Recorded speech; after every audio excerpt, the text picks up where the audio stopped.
Hello বন্ধুরা, আজকে আমি আপনাদের কাছে একটা নতুন ভিডিও নিয়ে এসেছি। ভিডিওটি আপনারা দেখবেন, দেখে লাইক কমেন্ট শেয়ার করবেন, আর নতুন বন্ধুদের বলছি একটি সাবস্ক্রাইব করবেন। আর আমার এই ভিডিওটি দেখে যদি আপনাদের ভালো লাগে তাহলে সবাই একটুখানি শেয়ার করে দেবেন, যাতে আমার এই ভিডিওটি আরও 5টা লোকে দেখতে পারে এবং 5টা লোকে দেখে তারা যেন আমাকে একটি করে সাবস্ক্রাইব করতে পারে। নতুন বন্ধু হলে সাবস্ক্রাইব করবে, যেন একটা সাবস্ক্রাইব করে, আর কমেন্ট করে যে হ্যাঁ আমার গাছগুলো কেমন, দেখতে ভালো না মন্দ। এবার আমার আজকের ভিডিওটি হলো যে গাছকে আমরা কী করে ঝাপালো করব, আর কি করে বেশি পরিমাণে ফুল পাবো, আর কি করে বেশি কুড়ি হবে, আর যাতে কুড়িগুলো না শুকিয়ে পড়ে যায়। এবার প্রশ্ন হয়েছে যে আমি চম্পা ব্লগ থেকে ভিডিওটি করছি, আমি চম্পা বলছি। এবার প্রশ্ন হচ্ছে, গাছ যদি ঝাঁকালো না হয় তাহলে আপনারা ফুল বেশি কোথা দিয়ে পাবেন? যত গাছের মানে জবা ফুল তো গাছের মাথায় মাথায় ডগায় ডগায় হয়, কুড়ি থাকে। তাহলে এবার যদি আপনাদের সেই মাথাই না থাকে তাহলে আপনার ফুলটা পাবেন কোথা দিয়ে? সে একটা করে ডাল উঠলে তাতে তো সে একটা ডালের কটা ফুল হবে। যার জন্য আপনাদের আমি কি বলছি, আপনারা এখন ভাবতে পারেন যে আমাদের গাছে তো এখনও কুড়ি হচ্ছে, কি করে আমরা এই গাছটা কাটবো, যেটা আমিও ভাবি। কালকে যেমন আমি অনেকগুলো গাছকে কাটাই ছাটাই করেছি, কিন্তু আবার অনেক গাছ করতে পারিনি। যেমন এই যে এই গাছটাই দেখুন, এই যে কালকে আমি এই গাছগুলোর এই যে ডালগুলোকে সব কাটাই ছাটাই করেছি, কিন্তু আবার এই যে ডালগুলো করতে পারিনি, যে কত কুড়ি রয়েছে। এই দেখুন আবার এই যে ফুলটাও ফুটেছে, এই দেখুন আরও এই যে দুটো ফুলও ফুটেছিল, এই দুটো ফুল মানে কোনো কারণে পড়ে গেছে। এই একটা ডাল, এই দেখুন কত কুড়ি রয়েছে। এই জন্য আবার কিছুটা করিনি। সে আপনারা হয়তো তাই ভাবতে পারেন, এটা ভাবা অসম্ভব কিছু না। এবার তাহলে আমি কি করব, ওপরের ডালগুলো সব থেকে যাক, যেই ডালগুলোতে কুড়িগুলো আছে সেই ডালগুলোকে বাদ দিয়ে এই দেখুন নিচ দিয়ে এই দেখুন সব এইভাবে ডালগুলোকে কাটাই ছাটাই করে দিন। দিয়ে আবার যখন এই কুড়িগুলো শেষ হয়ে যাবে তখন আবার এই ডালগুলোকে কাটাই ছাটাই করে দিন। দিলে গাবে এর থেকে যা ডাল বেরোবে, তাইলেই তো আপনার সেই গাছটা অনেক ঝাঁকালো হয়ে যাবে। ঝাঁপালো হলেই অনেক, যত মাথা থাকবে, যত শাখা পোশাকা হবে, তত বেশি ফুল পাবেন, তত বেশি কুড়ি আসবে। এবার জবা ফুল গাছের জন্য একটি মানে সিক্রেট কথা বলছি, একটি না দুটি বলবো, একদম শেষে একটা বলবো আর প্রথমে একটা বলে নিই। যার জন্য ভিডিওটি প্রত্যেক মানে খুব ভালোভাবে মনোযোগ সহকারে দেখবেন, আর একটি করে কমেন্ট করবেন যে আমি মানে এগুলো করি, আমি ভালো উপকার পাই বলে আমি আপনাদের সাথে শেয়ার করছি।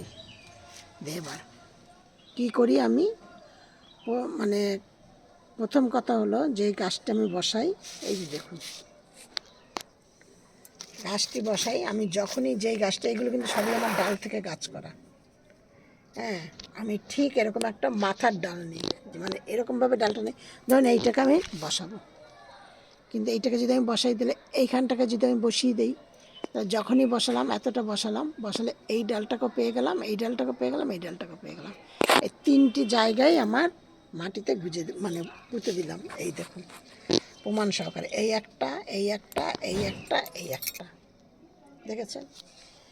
তাহলে এবার যখন আমার এই গাছটাতে আমার যখন মেইন ডালটা যখন আমার শেকড় হচ্ছে, এইগুলো দীর্ঘদিন থাকতে থাকতে এইগুলো তো শিকড় হয়ে যাচ্ছে। এই দেখুন মাটিতে পুরোটা চাপাতে হয়ে যায়, দীর্ঘদিন থাকতে থাকতে এরকম এই গাছগুলো শেকড় হয়ে যাচ্ছে। আবার এর থেকে শাখা পোশাকা বেরোবে। টবটার মধ্যে মোট কথা সাধারণ মানে একদম পুরোটাই গাছটাই মানে ঝাঁকালো হবে।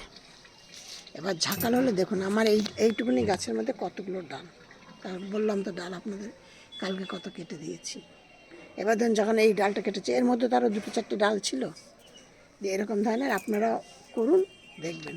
এবার এই দেখুন আরেকটা কথা দেখাচ্ছি, এই যে এগুলো তো বিদেশি গাছ, মানে হাইব্রিড গাছ, এই যে দেখেছেন গেল, এই যে দেখুন হাইব্রিড গাছ। যখনই আপনারা নার্সারি থেকে বা কোনো জায়গা থেকে গাছগুলো কিনবেন, তখনই দেখবেন যে নিচ থেকে আরও ডাল আছে কিনা। নিচ থেকে যদি আরও ডাল থাকে তাহলে সেইভাবে গাছ কিনবেন। একদম কখনোই গাছকে বেশি রাসায়নিক সার দেবেন না। রাসায়নিক সার একদম গাছে দেওয়া ভালো না। আর প্রত্যেকটা গাছে এরকম এরকম কুড়ি পাবেন। দেখুন, বেশি কুড়ি পাওয়ার জন্য গাছে এবার কি খাদ্য দেবেন আর কিভাবে রাখবেন। এবার জবা ফুল গাছ সবসময় বেশি রোদ পছন্দ করে, একদম একদম পুরো সানলাইটে রাখবেন দিয়ে। আর গাছে কি করবেন, আমি গাছকে বেশ ঝাঁকালো করার জন্য, সুন্দর করার জন্য, পাতা যাতে সতেজ থাকে, ফুলের কালার যাতে সুন্দর আসে, আমি তার জন্য আমি কী কী দেই গাছে খেতে। আমি এই জন্য আমি শুধু গাছকে দেই ভাত, কিছুটা ভাত নিই, ভাত নিয়ে তার মধ্যে কিছুটা অ্যালোভেরা জেল দিই, কিছুটা হলুদ দিই, হলুদটা দিই ফাঙ্গিসাইডের জন্য। তার মধ্যে দেই এই 1 চামচের মতো পটাশ, 1 চামচের মতো ইউরিয়া দিই। এবার তার মধ্যে আমি কী করি, মানে কাঁচা ডিম, আপনার নিশ্চয়ই আপনাদের বাড়িতে মামলেট হয়, কাঁচা ডিমের যে খোসাটা ভেতর থেকে মানে জিনিসটা নিয়ে নিলাম, দিয়ে বাইরের যে সাদা অংশটা থাকে সেই অংশটাকে হাত দিয়েও হোক বা কিছু, খুব অতি সহজে ওইগুলো গুঁড়ো করা যাবে। একটা প্লাস্টিকের মধ্যে সেই খোসাগুলোকে নেবেন, নিয়ে একটা কিছু দিয়ে একটুখানি বাড়ি মারবেন, দেখবেন একদম গুঁড়ো গুঁড়ো হয়ে যাবে। ওইগুলো এই কটা জিনিস আমি ভালো করে একসাথে মিশিয়ে নিই। মিশিয়ে নিয়ে আমি প্রত্যেকটা গাছের গোড়া কী করি, প্রথমে গাছের গোড়াটাকে একটুখানি খুঁচিয়ে কিছুটা মাটি তুলে নেই। যেমন ওপরের দিকে দেখবেন জবা ফুল গাছের একটা কথা হলো, এই যে যে শেকড়গুলি না এরকম ওপরের দিকে উঠে আসে, এই দেখুন, এই যে এই যে দেখেছেন, এই দেখুন, এবার শেকড়গুলি সব গাছের ওপরের দিকে উঠে আসে। এবার কি করবেন, গাছগুলোকে এই যে আরও দেখাচ্ছি, এই দেখুন, এই যে এইভাবে শেকড় সব ওপর দিকে উঠে আসে। এবার যখন ওপর দিকে উঠে আসবে তাহলে গাছ তো ওইখানে আঘাত পাবে, কোনো কিছুতে হবে, তারপরে জল দেবে না, গাছের হয়তো ক্ষতি হতে পারে, ওই ওপর দিকে থাকাতে ফাঙ্গাস হতে পারে, যেমন বিভিন্ন রকম বিভিন্ন ধরনের অনেক কিছু হতে পারে। সেই জন্য আপনারা কী করবেন, পুরো ওপরটাকে একটুখানি খুঁচিয়ে খুঁচিয়ে শেকড়গুলোকে তুলে দিলেন, দিয়ে নে ওইখান থেকে ওপর থেকে কিছুটা মানে এই 1 আঙুল এরকম 1 আঙুলের মতো মাটিটাকে পুরোটা তুলে দিলেন। দিয়ে নিয়ে তারপরে যে খাবারটা আপনারা ওই বললাম যে অ্যালোভেরা জেল, ডিমের খোসা, কিছুটা ভাত দিয়ে সব যে তৈরি করলেন, ওইটাকে প্রত্যেকটা গাছে গুলো অল্প অল্প অল্প অল্প অল্প অল্প করে দিয়ে দিলেন। দিয়ে ওইখানে কিন্তু আর ওই শেকড়যুক্ত গাছ দেবেন না, এই মাটিটা ওইখানে নতুন মাটি চাপা দিয়ে দিলেন, দিয়ে তারপরে গাছে ভরপুর জল দিয়ে দেন। আর গাছের জন্য কোনো কিচ্ছু করতে হবে না, গাছকে ভরপুর জল দিয়ে দিলেন, দিয়ে নে গাছ মাটি কিন্তু ওই শেকড়যুক্ত মাটিটা কিন্তু ফেলে দিয়েন না, কারণ মাটির কিন্তু বিশাল দাম ছাদ বাগানিদের।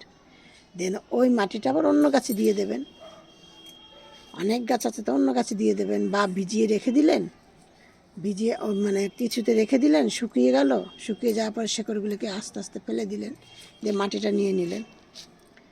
দিয়ে এবার তারপরের কাজ, তারপরে আবার কিছুদিন বাদে, এই ধরুন 15 দিন 20 দিন বাদে কি করবেন, হলুদ ফাঙ্গিসাইড দিয়ে গাছটাকে খুব ভালো করে স্প্রে করে দেবেন।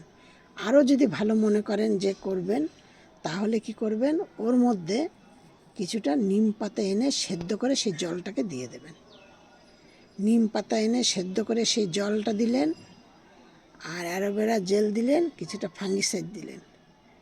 বা অ্যালোভেরা জেল যদি না দেন তাহলে কি দেবেন, কিছুটা হলুদ দিলেন, দিয়ে 3টে দ্রবণ একসাথে ভালো করে মিক্স করে পাতলা করে প্রত্যেকটা গাছে খুব স্পিডে স্প্রে করে দেন। একদম গাছ আপনার সতেজ, সুন্দর, তরতাজা, একদম মানে খুব সুন্দর থাকবে। আজকের ভিডিও এই ছিল। আমার এই ভিডিওটি আপনারা দয়া করে দেখবেন, নতুন বন্ধুদের বলছি একটু করে সাবস্ক্রাইব করবেন, আর এত শীতে মা মাসি পিসিদের বলছি আপনারা সব ভালো থাকুন, সুস্থ থাকুন। এই ছিল ভিডিও, নেক্সট ভিডিও আবার করব।